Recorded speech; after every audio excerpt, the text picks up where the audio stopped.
As redes sociais, os programas esportivos da hora do almoço estão polvorosos, indignados, revoltados, discutindo os últimos acontecimentos desse final de semana, envolvendo o jogador Pedro do Flamengo e o preparador físico. Relação essa que foi demarcada por insubordinação, por agressões verbais, tapas e socos. E para além dos memes, quais são as lições que nós podemos tirar dentro do direito do trabalho e também do mundo corporativo? Olá pessoal, aqui é o professor e advogado Leonardo Formaio e hoje a gente vai conversar um pouquinho sobre as consequências no mundo corporativo e jurídico.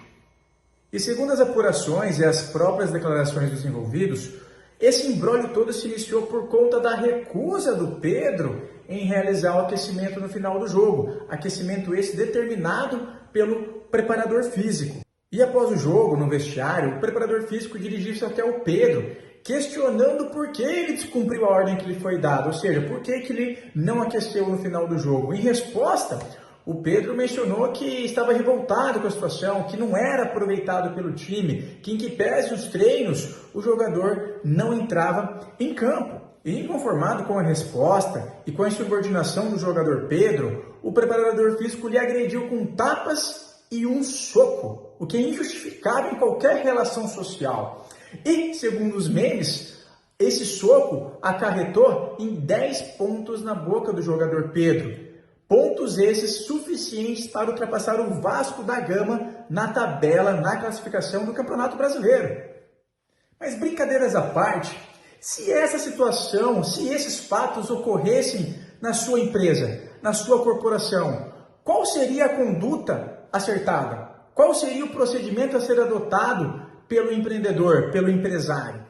Primeiro, as relações de trabalho, elas são reguladas pela Constituição Federal em seu artigo 7º, pela CLT, pelos regimentos internos empresariais, pelo Código de Conduta, pelo Código de Ética. São esses os instrumentos que determinam o espectro da relação entre empregado e empregador, os seus limites, as suas obrigações, ou seja, o que se espera nessa relação entre empregado e empregador.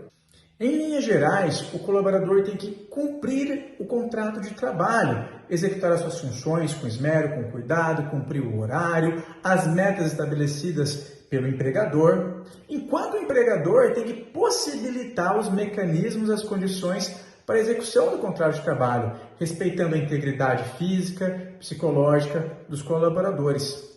E neste caso concreto, a gente se depara com duas condutas faltosas. A praticada pelo Pedro, que foi o ato de insubordinação, previsto no artigo 482, a linha H da CLT.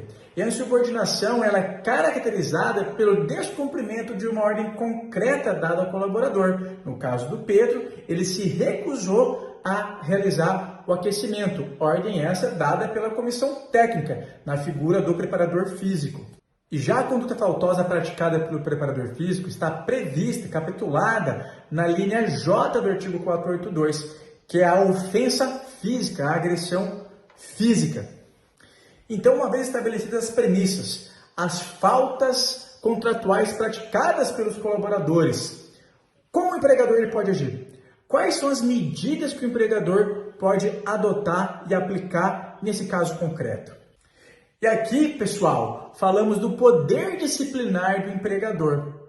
Poder esse, ao contrário de que muitos pensam, não tem por finalidade punir o colaborador transgressor. A ideia é disciplinar a conduta, ou seja, alinhar os interesses entre empregado e empregador para que mantenha-se ativo o contrato de trabalho. É essa a ideia do ordenamento jurídico, disciplinar, não punir. E quais são os mecanismos, as ferramentas desse poder disciplinar? São 3, a advertência, a suspensão disciplinar e também a justa causa. E nesse caso concreto, tendo em vista a natureza da insubordinação, que não é uma falta grave, o Flamengo, a empresa, a corporação, poderia aplicar a advertência. E a finalidade da advertência é comunicar ao colaborador a falta cometida por ele. Para o quê? Que ele reflita, para que analise sobre a conduta e possa, juntamente com a empresa, e aqui a importância de uma comunicação mais ativa, eles possam alinhar os seus interesses, verificar o porquê ocorreu essa conduta do colaborador, de repente uma insatisfação no trabalho, né? E a empresa e o colaborador possam alinhar os seus interesses, né? E caminhar junto para o sucesso desse empreendimento.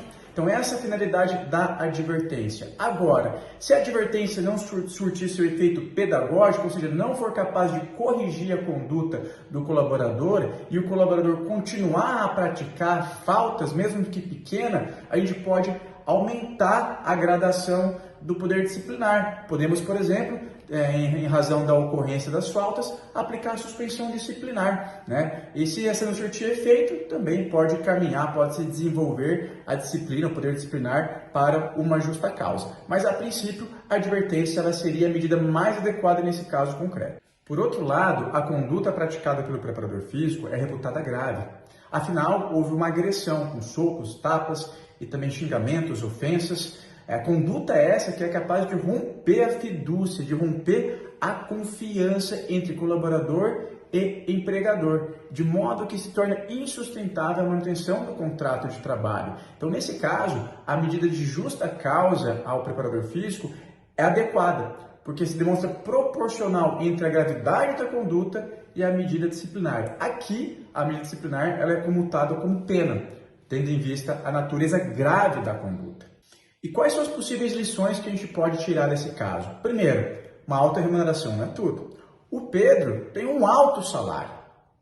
E mesmo assim, ele se sentia insatisfeito, improdutivo junto à corporação. Ele não se sentia valorizado pelo Flamengo. Não pelo salário, que é alto, mas por não ser utilizado.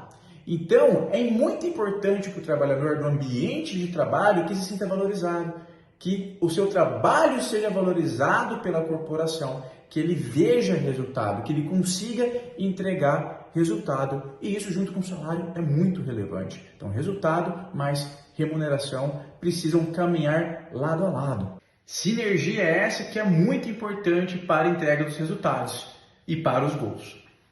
E a crise ela pode ser vista como uma oportunidade de amadurecimento da corporação e também do colaborador. Mas para isso é necessário internalizar, entender, diagnosticar o ocorrido.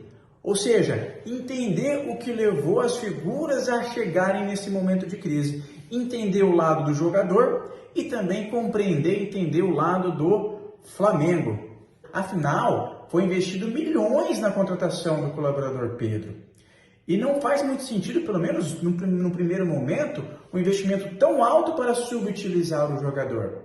Talvez ele não esteja entregando os resultados que se espera nos treinos ou quando entra em campo não atende à expectativa da comissão técnica, do time. Afinal, o futebol ele é coletivo.